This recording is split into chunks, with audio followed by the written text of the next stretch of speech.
What is up, everyone? Welcome back to another video. In today's video, we're going to be going after the invasive bullseye snakeheads. So down here in South Florida, these guys are a huge problem because they stay with their babies up until a foot long. That's pretty big to be with a well-started baby. These little guys can wreak havoc down here. I mean, even the small ones are being able to eat this frog, which is absolutely insane. But these snakeheads also eat basilisk lizards, they eat the Muscovy ducks, they eat the bufo toads. If you come down here at night, you will not see a single bufo toad down here, which is insane. But we're gonna be throwing a Shimano Corrado DC paired up with our ducket rod, which this one's a little heavier. This is my frogging rod. Got a lot of backbone in it, so when I really set the hook on these snakeheads, the hook actually penetrates because they have a super hard head. But we see a bunch of blow-ups going on right now, and we gotta get Charles on one before anything, so let's get into it. So these fish breathe air, and that's another reason you can kind of spot where they're at. Oh my gosh, this one's right up here behind this culvert pipe. And it takes some creative casting. Come on.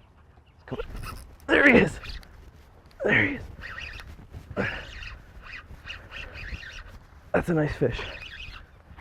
Like I said, really have to get the hook set hard and crank these fish up along the bank. But that is a stud for a first snakehead. Talk about a fish right there. Like I said, they call these guys the bullseye snakehead for obvious reason. They got that tail with the bullseye right on the end of their tail there. It mimics an eye, kind of like a redfish would.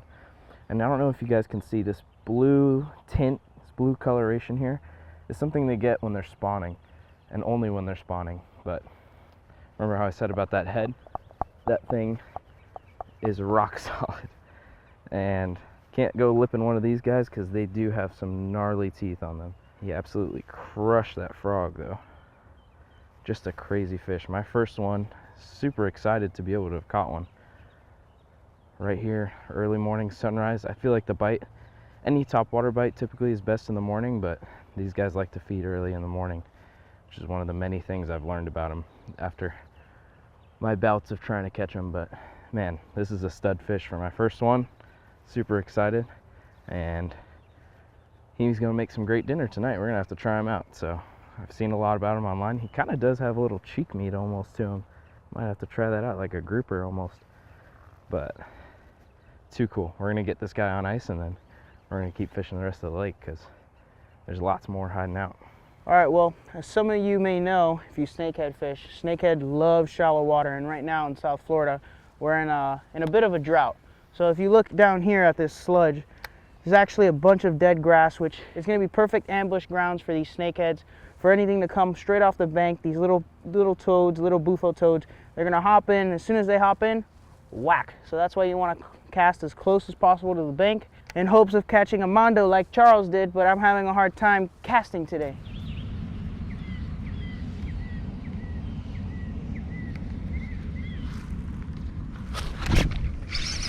Nope. Good snake. That's what it is. Oh, no way. Wow. Whatever, it's the name of the game. All we can do is do better and set the hook harder. It was a good bite. Yeah, it was a good bite. He ate it several times. I've never had that happen with a snakehead before.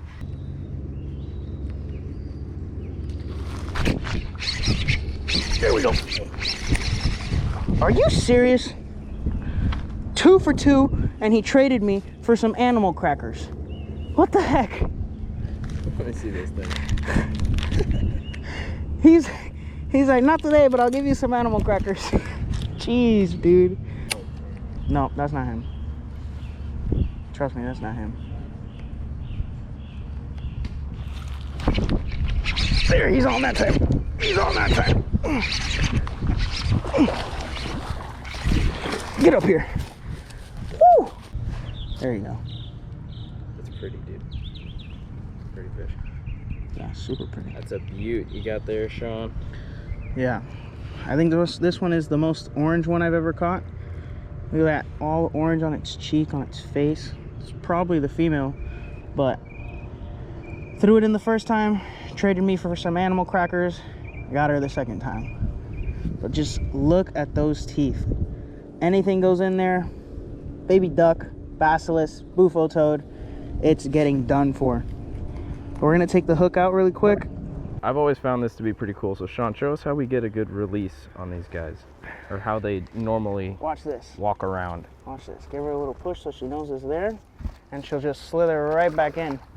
So they'll actually hop from pond to pond because the water's so high up. So they'll actually come out, slither across to the other side because either there's no food in this canal or the pond, whichever it may be, but they'll actually hop in to the other side where there's more food, where there's a whole better environment for them to live in. So these guys are actually super invasive. We want them to stay here at least. I mean, killing that one isn't gonna do much, but they are really good, which Charles is gonna try. If you guys haven't checked them out, make sure to check him out. His channel is gonna be in the link in the description below. But it's his turn now, so I'm gonna clean my hands so I can hold the camera, and we're gonna get Charles on probably a bigger one because it's been his day lately. All right, so Sean just got that nice one. I figured it's my turn to get back into him. We seem to be in a pretty good little area for him here. We've had a couple bites back to back. So we're gonna see if I can get another big one. I'm pretty stoked though for that first one. Was a pretty nice sized snakehead for my first one ever, so nothing to complain about there. Like I said, when you guys want to cast up along the side of this shoreline, so close that sometimes you're actually gonna land in the grass on the edge, and you want to just work that frog right along the edge. It's gonna twitch and make itself look like it's running from something, which hopefully it's running from a big snakehead that we're about to catch.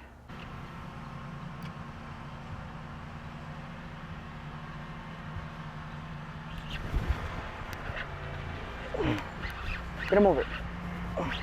There you go, Charles. Nice fish. Got him dragged over the pipe. I was in between whether or not I wanted to run over there or just drag him over.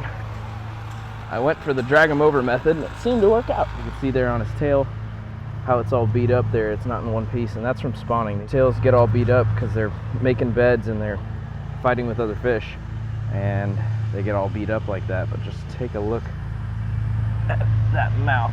He inhaled that frog right there. One of the reasons these guys taste so good supposedly is because they're able to breathe air, and they'll sit on the edge of the bank and you'll actually see them popping up and breathing fresh air instead of taking it in through their gills like most fish would do, which supposedly is why the meat tastes a little better, because it doesn't have all that contamination from the water, because they're breathing fresh air. It's a pretty cool little fact about these guys. But we're gonna get this guy back in. Snakehead number 2 of the day, for me at least. Sean's got his still, and I'm gonna keep catching more.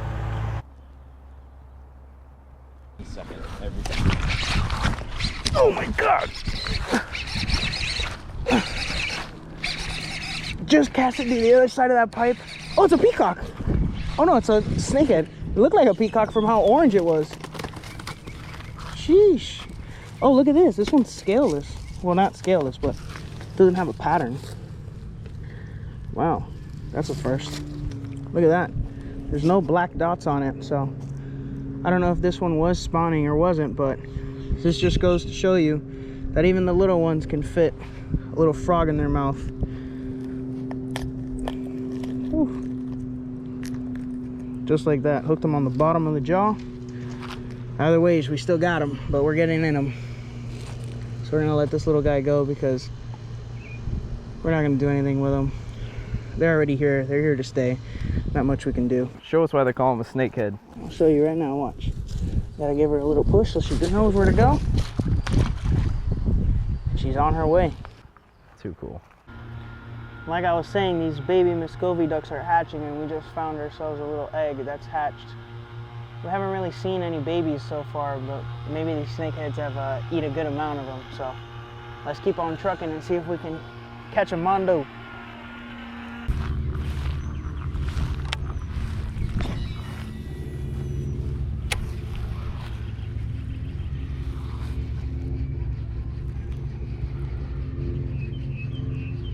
Oh, there's one there. Look, he's moving out, he's moving out, he's moving out.